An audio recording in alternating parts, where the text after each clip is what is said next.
The envelope felt like fire in Thomas Reed's pocket.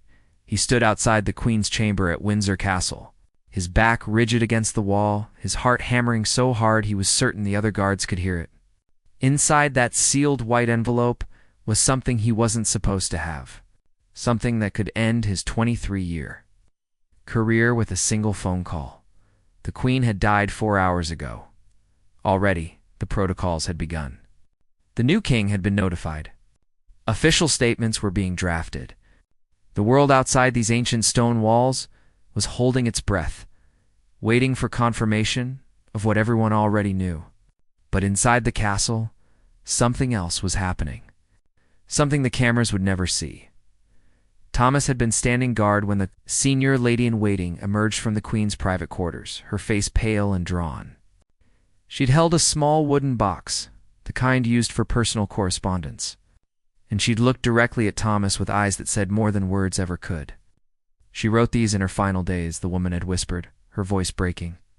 3 letters. 1 for the king, 1 for Princess Catherine, 1 for Prince George. Before you hear what happens next, if you love real stories about courage and loyalty, subscribe and stay with us. What Thomas does next will shock you. The lady-in-waiting had glanced down the corridor, checking for witnesses. The king's letter has already been delivered. But these two? She'd pressed the envelope containing Catherine's and George's letters into Thomas's hands. They must reach them directly.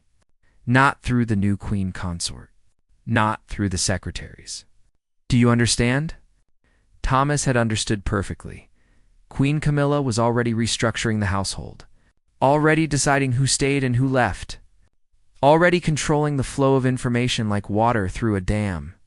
And if these letters went through official channels, there was no guarantee they would ever reach their intended recipients. Not in their original form. Maybe not at all. Why me? Thomas had asked, his throat tight. The lady-in-waiting had looked at him with a sadness that seemed to age her 10 years. Because the Queen trusted you. She said you were one of the good ones. She said you would do the right thing, even if it cost you everything. That had been 3 hours ago now. Thomas stood at his post, the letters burning against his chest, watching as the new order took shape around him. Queen Camilla swept through the corridors with her personal staff, her assistants carrying clipboards and making notes. She spoke in low, clipped tones to the household officials. Rearranging, reorganizing, taking control. Thomas saw her glance in his direction once, just once. But it was enough to send ice down his spine. She knew something was different. He could feel it. A footstep echoed down the marble hallway. Thomas didn't move, but his hand instinctively moved closer to his pocket, protecting the envelope. A younger guard approached, someone Thomas didn't recognize. New, probably one of Camilla's people. "You're Reed, aren't you?" The young man said. "Yes." "You're wanted in the security office." Immediately.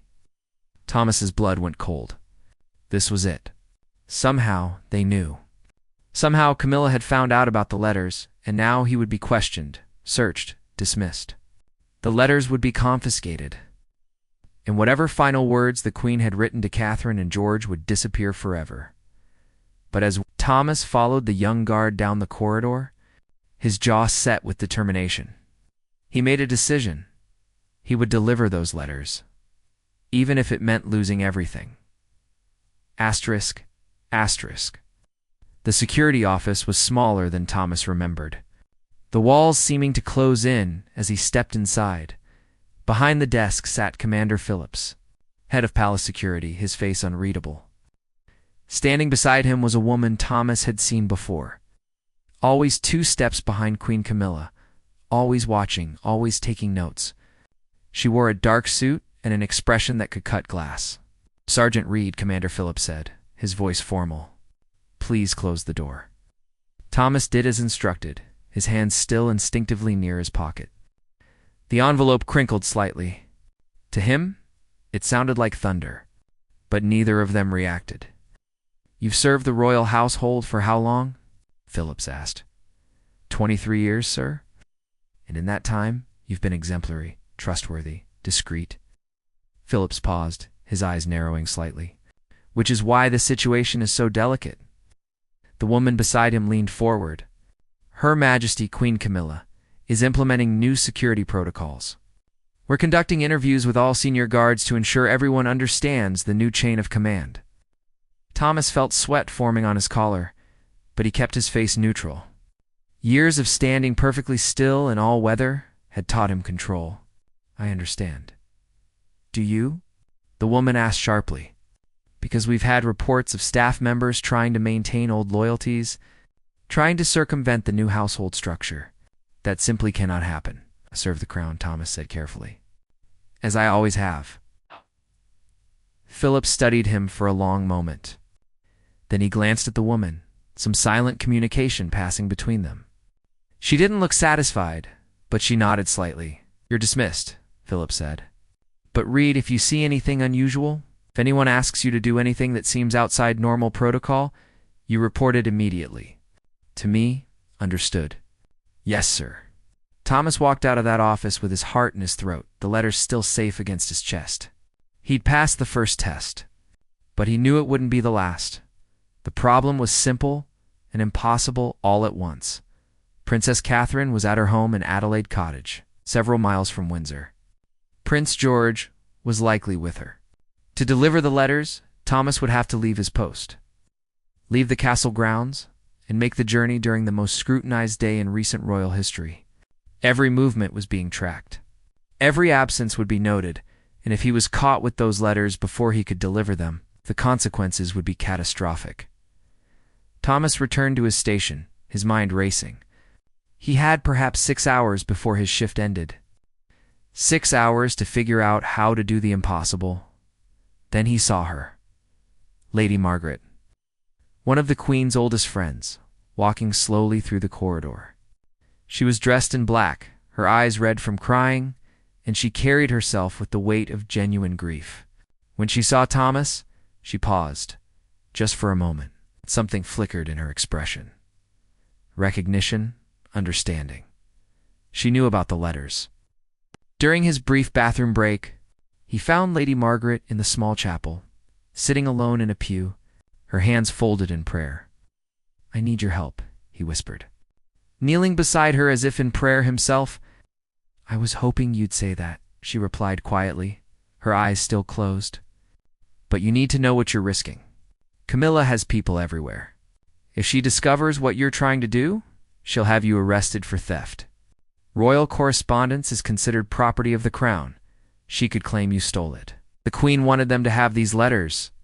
I know, Lady Margaret's voice cracked. She wrote them in her final week. She knew time was running out, and she knew things would change quickly after she was gone. Those letters contain things Catherine and George need to hear. Private things. True things. Then help me get them there. Lady Margaret was silent for a moment, and Thomas feared she would refuse. Then she opened her eyes and looked at him directly. My driver leaves for Adelaide Cottage in 40 minutes. I'm bringing a personal message of condolence to Princess Catherine. You'll come with me as my security escort. It's irregular, but no one will question an old woman wanting protection on such a difficult day. Thomas felt relief flood through him. But it was short-lived. There's something else you need to know, Lady Margaret continued, her voice dropping even lower. Camilla has already sent her own people to speak with Catherine. They're delivering the official household communications, but they're also there to watch, to report back. If we're seen giving Catherine anything Camilla doesn't know about, we'll both suffer for it. Then we'll have to be clever, Thomas said. Lady Margaret almost smiled. The Queen said you were brave. She didn't mention you were also stubborn. She brought out the best in people. Yes, Lady Margaret whispered, tears filling her eyes again. She did. As Thomas prepared to leave with Lady Margaret, he noticed movement at the end of the corridor. The woman from the security office was there, watching them. Her phone pressed to her ear. Time was running out faster than he'd thought. Asterisk. The drive to Adelaide Cottage felt like the longest 20 minutes of Thomas's life. He sat in the front passenger seat of Lady Margaret's car, the letters hidden inside his jacket, while she sat in the back. Staring out the window at the gray English countryside, neither of them spoke. The driver, an elderly man who'd served the royal family for decades, seemed to understand that silence was required, Thomas watched the side mirror obsessively, expecting to see security vehicles following them at any moment, but the road behind remained empty. "She loved them, you know," Lady Margaret said suddenly, her voice soft. "Catherine and George. In her final days, she spoke about them constantly. About how Catherine had brought such grace to the family. About how George would one day be a king who understood ordinary people because his mother made sure he remained grounded." Thomas didn't respond. He couldn't. The weight of what he was carrying felt heavier with every word. "The letter for George," Lady Margaret continued. She wrote it with shaking hands. She was so weak by then, but she insisted on writing it herself. She said there were things a boy needed to hear from his great-grandmother before he became a king. Things his father might never tell him. The car slowed as they approached the cottage. Through the trees, Thomas could see another vehicle already parked in the drive. A sleek black Range Rover with palace plates. Camilla's people were already there. Lady Margaret leaned forward, her hand gripping the back of Thomas's seat. "We need a new plan. If they see us hand over the letters, they'll confiscate them immediately and report back." The driver cleared his throat. "If I may, my lady, perhaps a distraction would help." "Wait, what kind of distraction?" Thomas asked. The old driver's eyes met his in the rear-view mirror. "I've been driving these roads for 40 years. I know exactly how to have a small mechanical problem at exactly the right moment." Thomas understood immediately. "How long can you give us?" 5 minutes. Maybe 10, if I'm particularly incompetent." Lady Margaret nodded. "Do it." The car pulled up beside the Range Rover. 2 men in dark suits stood near the cottage entrance, clearly palace security. They watched as Lady Margaret emerged, their faces professionally neutral, but their eyes sharp and assessing. One of them stepped forward. "Lady Margaret, we weren't informed of your visit." "I don't require permission to comfort my friend in her grief," she replied with surprising steel in her voice. "Please inform Princess Catherine that I'm here." The man hesitated, then spoke into a discreet radio. A moment later, he nodded. "Her Royal Highness will see you, but your guard will need to wait here." "Absolutely not," Lady Margaret said firmly. "On a day like this, I require protection." "Ma'am, we have the situation secure, young man. I am 83 years old, and I have known 5 generations of this family. When I say I require my security escort, I am not asking for your approval." The forcefulness in her voice surprised everyone, including Thomas. The guard looked uncertain, clearly not wanting to create a scene with an elderly aristocrat on the day of the Queen's death. After a tense moment, he stepped aside. 5 minutes, he said coldly. Thomas followed Lady Margaret to the door, his heart pounding. Behind them, he heard the driver opening the hood of the car, muttering loudly about engine trouble. The door opened before they could knock. Princess Catherine stood there, and Thomas was struck by how small she looked in that moment. She wore a simple black dress, her face pale, her eyes carrying the exhaustion of someone who'd been crying for hours. When she saw Lady Margaret, her composure cracked slightly. "Oh, Margaret," she whispered, embracing the older woman. "I'm so sorry, my dear," Lady Margaret murmured.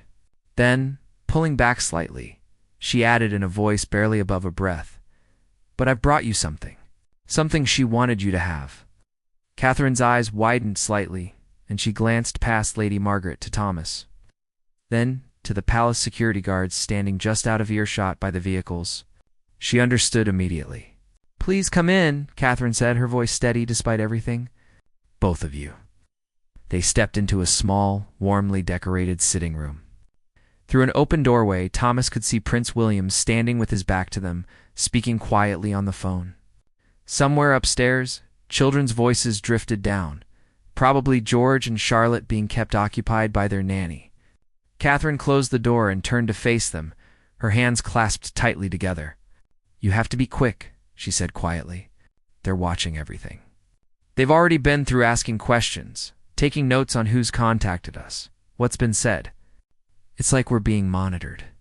"You are," Lady Margaret said bluntly. She nodded to Thomas. Thomas reached inside his jacket and withdrew the envelope. Catherine's name was written on it in handwriting that was unmistakable, even in its shakiness. The Queen's own hand? Catherine's breath caught when she saw it. Her fingers trembled as she took the envelope. "There are 2 letters inside," Thomas said quickly, keeping his voice low. "One for you. One for Prince George. She wanted them delivered directly to you, not through official channels." "Why?" Catherine asked, though her expression suggested she already knew the answer. "Because she didn't trust what would happen to them otherwise," Lady Margaret said gently. Outside, they heard the driver's voice growing louder, something about a radiator leak. One of the palace security guards was approaching the cottage door. "Read them when you're alone," Thomas urged. "And whatever you do, don't let anyone know you have them." Catherine clutched the envelope to her chest, her eyes filling with tears. "Thank you. Both of you. You don't know what this means." "Actually," Lady Margaret said with a sad smile, "I think we do." The door opened. The security guard stood there, his expression suspicious. "Is everything all right?" he asked, his eyes scanning the room. "Perfectly fine," Catherine said, her voice suddenly composed, every inch the future queen. "Lady Margaret was just sharing some memories of Her Majesty. We'll need a few more minutes." But Thomas saw it. Catherine had tucked the envelope into a magazine on the side table, hidden in plain sight. The guard's eyes passed right over it. They had done it. But as Thomas followed Lady Margaret back out to the car, he saw something that made his blood run cold. The woman from the security office was there, standing beside the Range Rover. Her phone to her ear, her eyes fixed directly on him. She knew. Thomas kept his face perfectly neutral as he helped Lady Margaret back into the car. But his mind was racing. The woman's name was Victoria Hastings. He'd learned that much from whispered conversations among the other guards. She'd been with Camilla for years, first as a private secretary, then as something more. An enforcer. Someone who handled the delicate problems that required discretion and ruthlessness in equal measure. And now she was here, watching him with eyes that missed nothing. "Is there a problem, Ms. Hastings?" Lady Margaret asked coolly as Thomas closed her car door. Victoria lowered her phone, her expression unreadable. "Just ensuring everything is in order, Lady Margaret. Security is heightened today, as I'm sure you understand." "Of course." Lady Margaret's voice carried the kind of aristocratic authority that came from centuries of breeding. "Though I must say, following elderly women on condolence calls seems an odd use of palace resources." A flicker of irritation crossed Victoria's face, but she smoothed it away quickly. "I happened to be in the area." "Coincidence? How fortunate," Lady Margaret replied, her tone suggesting she believed nothing of the sort. The driver had finished the theatrical struggle with the engine and climbed back behind the wheel. As they pulled away, Thomas watched in the side mirror as Victoria immediately returned to her phone. Speaking urgently to someone. "She'll report this to Camilla within the hour," Lady Margaret said quietly. "Will Catherine be safe?" Thomas asked, the question that had been burning in his mind since they left the cottage. "Catherine is the Princess of Wales and the future queen consort. They can't touch her directly, but they'll watch her. They'll look for any sign that she received something she shouldn't have." Lady Margaret paused, her hands folding in her lap. "The real question is whether you'll be safe." Thomas had been asking himself the same thing. They drove in silence for a few minutes before Lady Margaret spoke again. Her voice softer now, almost fragile. "Would you like to know what was in the letters? She told me in her final days she wanted someone to know in case they never reached their destination." Thomas wasn't sure he wanted that burden, but he found himself nodding anyway. "The letter to Catherine," Lady Margaret began. Her eyes distant, contained advice about what's coming, about how to navigate the new reign, about how to protect her children from the machinery of the institution while still preparing them for their roles. And it contained something else. A truth about the family that the Queen felt Catherine needed to know. What truth? Lady Margaret shook her head. "That's not for me to say. But it's the kind of truth that powerful people would rather keep buried." Thomas felt a chill run down his spine.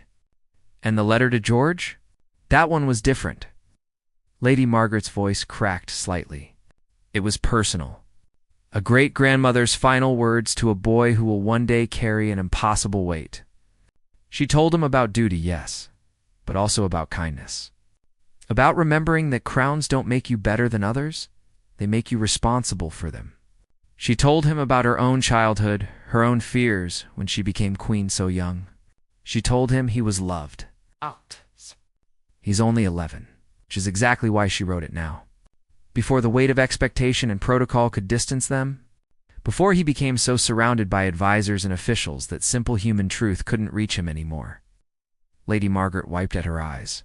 She knew what this family does to children. She wanted him to have something real to hold on to. The car pulled up to Windsor Castle. Through the windows, Thomas could see increased security presence. More guards. More officials. The machinery of transition grinding into motion. What do I do now? Thomas asked quietly. You go back to your post, Lady Margaret said, and you act as if nothing happened. You delivered me to Adelaide Cottage and back. That's all. If anyone asks about the letters, you know nothing. When Victoria reports what she suspects, then you deny everything. There's no proof. Catherine won't speak of it, and neither will I. Lady Margaret reached forward and gripped his shoulder. The Queen chose you for this because she knew you were strong enough to carry it. Don't prove her wrong now. Thomas helped her from the car and watched as she disappeared into the castle. Then he returned to his post, his uniform crisp, his face impassive, his heart still pounding. The afternoon stretched into evening. Thomas stood at attention, watching the constant flow of officials and dignitaries, everyone adjusting to the new order. He saw Camilla twice, sweeping through corridors with her entourage, already comfortable in her new role. He did not see Victoria Hastings again, but he felt her presence like a shadow. It wasn't until his shift was nearly over that Commander Phillips appeared, his face grave. Read my office now. This time Thomas knew it wasn't a routine interview. Phillips closed the door and stood for a long moment before speaking. When he did, his voice was quiet and careful.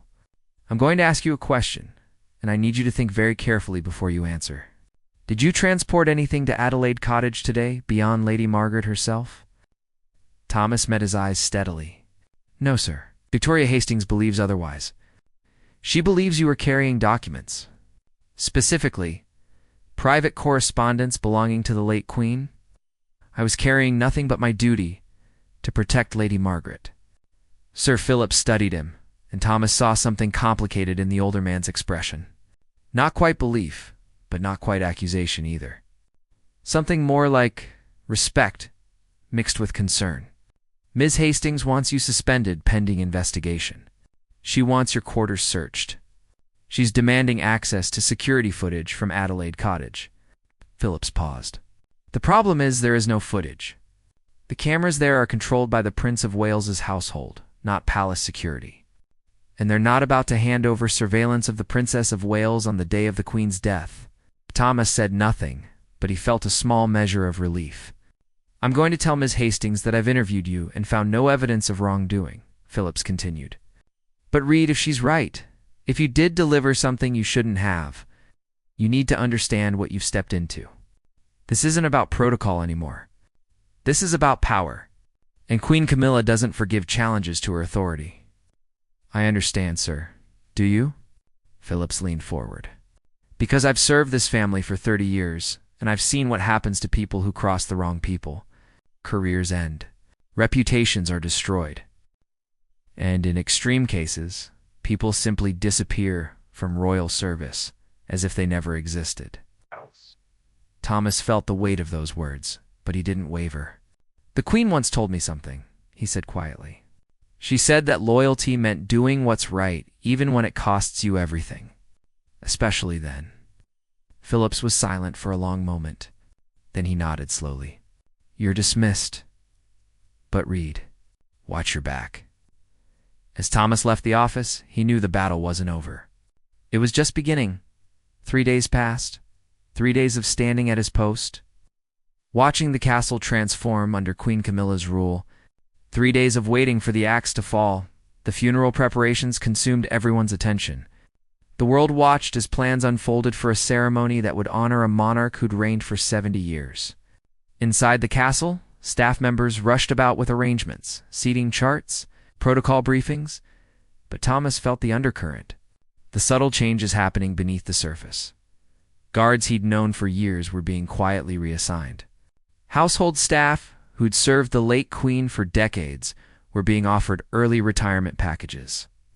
The old guard was being swept away, replaced by people loyal to the new order, and through it all, Victoria Hastings moved like a ghost, watching, noting. Reporting Thomas had just finished his evening shift when he found a note slipped under his locker door. No signature. Just an address in London, and a time, 9 p.m. He almost didn't go. Every instinct told him it was a trap, but something in the precise handwriting, the quality of the paper, told him this was important. The address led him to a quiet townhouse in Belgravia, the kind of place that whispered old money and older secrets. Thomas stood outside for a full minute, debating.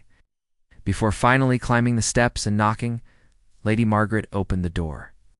"Thank God you came," she said, pulling him inside quickly. "We don't have much time." The interior was elegant but lived in, with photographs covering every surface. Thomas recognized faces from decades of royal history. Lady Margaret had been there for all of it. "Why the secrecy?" Thomas asked. "Because I'm being watched too." Lady Margaret led him to a small study and closed the door. After our trip to Adelaide Cottage, Victoria began investigating everyone involved. My driver was questioned for 2 hours. My phone records are being examined. They're looking for anything they can use. Against who? You're not an employee. I'm a threat, Lady Margaret interrupted. I know where too many bodies are buried. I know too many secrets. And most importantly, I was loyal to her. She didn't need to specify who her referred to. Camilla wants to erase that loyalty. She wants only people who answer to her. Thomas felt anger rising in his chest. This isn't right. No, it isn't. But it's reality. Lady Margaret sat down heavily, suddenly looking every one of her 83 years. I asked you here because you deserve to know what you accomplished. Catherine read the letters. Both of them. And she shared the Queen's letter with George 2 days ago. How do you know? Because Catherine sent me a message. A careful one, through channels that can't be traced. She wanted me to know that the words reached them, that they were grateful. Lady Margaret's eyes filled with tears. She said George cried when he read it. He's been so brave through all of this, so controlled, because that's what's expected of him. But his great-grandmother's words broke through all that. They reminded him he's still just a boy who lost someone he loved. Thomas felt his own eyes burning. Then it was worth it. Was it? Lady Margaret asked softly. Because they're coming for you, Thomas. Victoria hasn't given up. She's building a case, gathering evidence, looking for any mistake you might have made. I made no mistakes. Maybe not. But they don't need mistakes. They need excuses. Lady Margaret stood and walked to the window, looking out at the dark London street. I've seen this before, you know. When Edward VIII abdicated, there was a purge. Anyone too loyal to him was removed. When Diana died, the same thing happened. Anyone who'd been too close to her, too sympathetic, found themselves out in the cold. History repeats itself in this family. What should I do? Lady Margaret turned back to him. You have 3 choices. 1, you can resign quietly. Take a generous severance package, sign a non-disclosure agreement, and disappear. They'd probably accept that. No, Thomas said immediately. I didn't think so. A ghost of a smile crossed her face. 2, you can stay and fight. Refuse to back down. Refuse to resign. Make them prove whatever accusations they want to make. It will be ugly in public, and you might lose anyway. And 3, you give them something else to worry about. Lady Margaret moved to her desk and withdrew a folder. The Queen didn't just write those 2 letters, she wrote others. Letters to people she trusted, containing information about the family. True information. Information that certain people would very much like to keep buried. Thomas stared at the folder. Where did you get that? She gave it to me 6 months ago. She said if anything happened to her, if the transition of power went badly, I should use my judgment about what to do with it. Lady Margaret held his gaze. I think it's gone badly. What's in there? Insurance, leverage, truth. Lady Margaret set the folder down. If Victoria continues pursuing you, if they try to destroy your career, these documents could be leaked to the press. Not all of them. Just enough to remind certain people that they're not invincible. Thomas felt like he was standing on the edge of a cliff. That's blackmail, as Lady Margaret said simply. It is, but it's also survival. The Queen understood how this game is played. She played it for 70 years, and she left us the tools we need to protect ourselves. Thomas looked at the folder, tempted and repulsed in equal measure. Everything he'd been taught, everything he believed about honor and duty, rebelled against the idea. But then he thought about Catherine's face when she saw the envelope.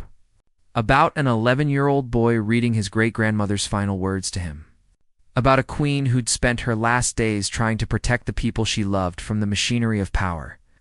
"I won't use it," he said finally. "Not unless there's no other choice."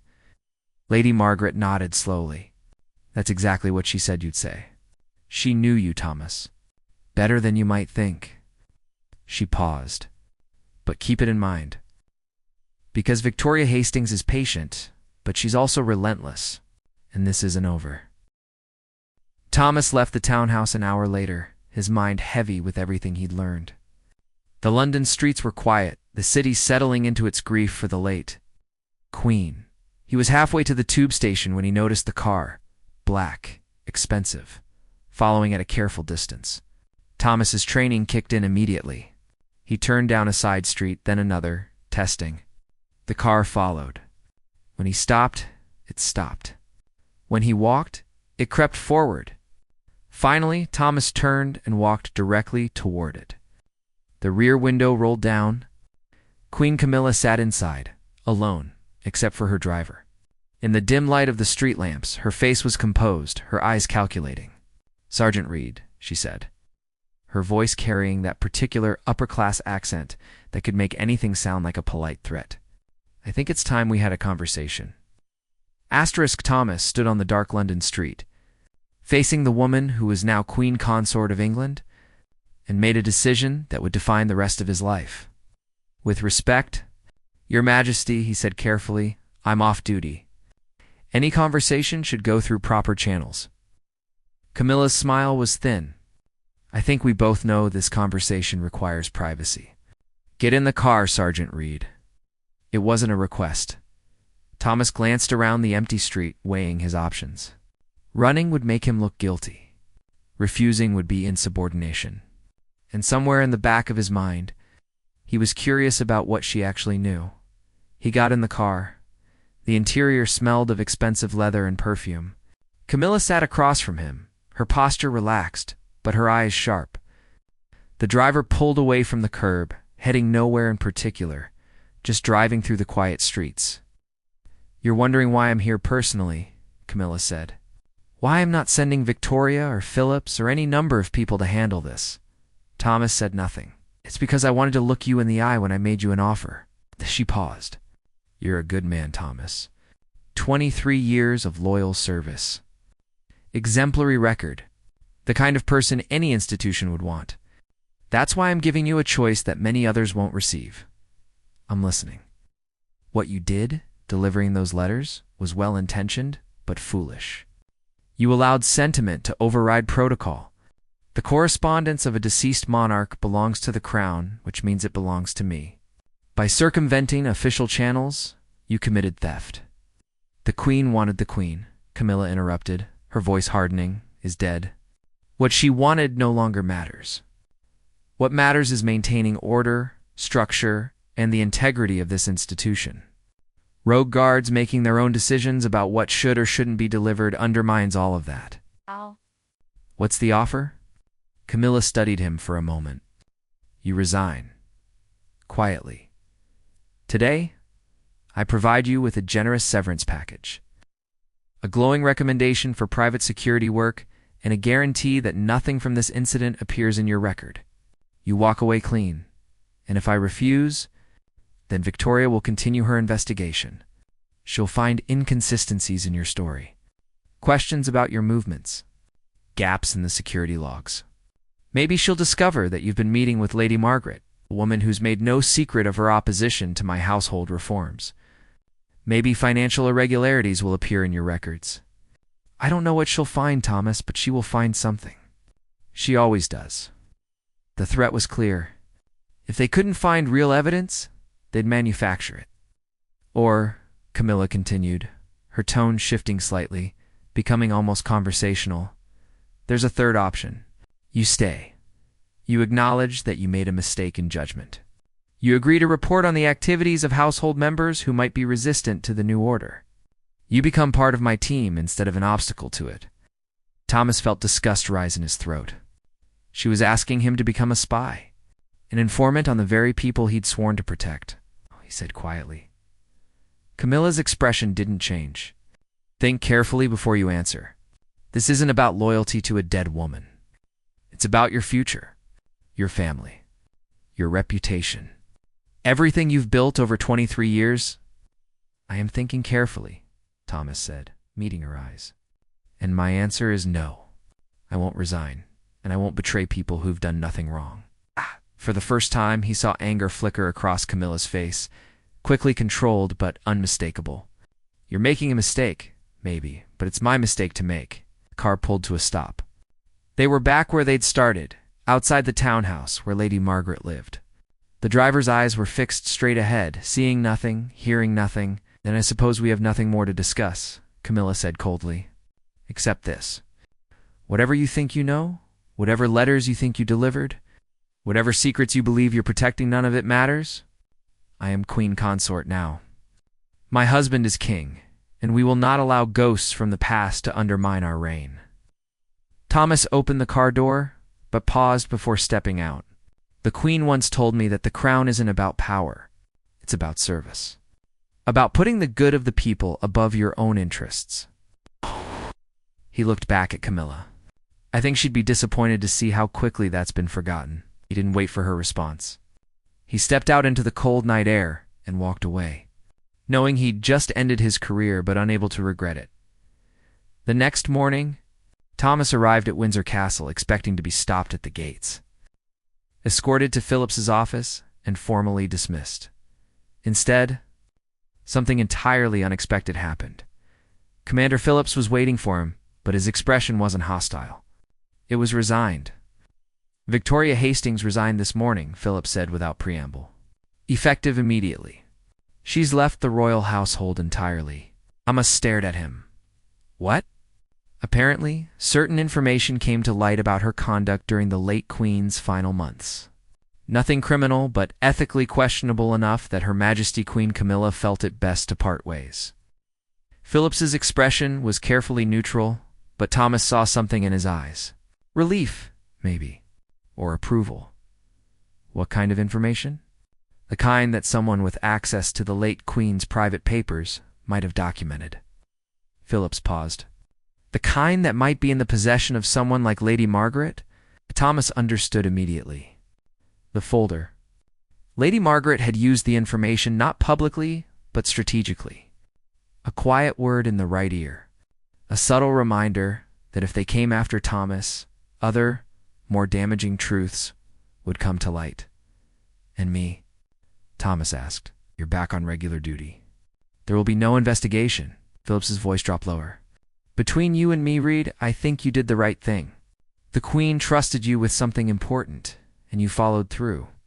That kind of loyalty is rare. Thomas felt relief flood through him, but it was tempered by reality. What about Queen Camilla? She won't forget this. No, she won't. You'll never advance in her household. You'll be watched. But you'll keep your job and your dignity. Phillips extended his hand. In this family, sometimes that's the best you can hope for. Thomas shook his hand, letting the weight of everything that had happened settle into something he could carry. The funeral came and went. The world watched as Britain said goodbye to a queen who'd served for 70 years. Thomas stood at his post during the ceremony, perfectly still, perfectly professional, watching as Catherine walked behind the coffin with her children, including 11-year-old George. The boy's face was composed, but Thomas saw something in his eyes, a strength that seemed new, a quiet determination. Whatever the Queen had written to him, it had taken root. 2 weeks later, Thomas received a letter, not through official channels, but hand-delivered to his small apartment by a courier, who disappeared before he could ask questions. The envelope was unmarked. Inside was a single sheet of heavy paper with a handwritten note. "Thank you for your courage. You gave us something irreplaceable in our darkest hour. We will not forget." See, Thomas burned the letter that night as he knew he should, but he kept the memory. He'd risked everything to deliver a dying woman's final words to the people she loved. And in doing so, he'd honored a queen, protected a princess, and given a future king a piece of truth to carry forward. It had cost him his career prospects. It had made him enemies in the new royal household. It had marked him as someone who couldn't be fully trusted or controlled. But when Thomas stood at his post the next morning, watching the sun rise over Windsor Castle, he felt something he hadn't felt in years: peace, because he'd done what was right, even when it cost him everything. And in the end, that was the only kind of loyalty that really mattered.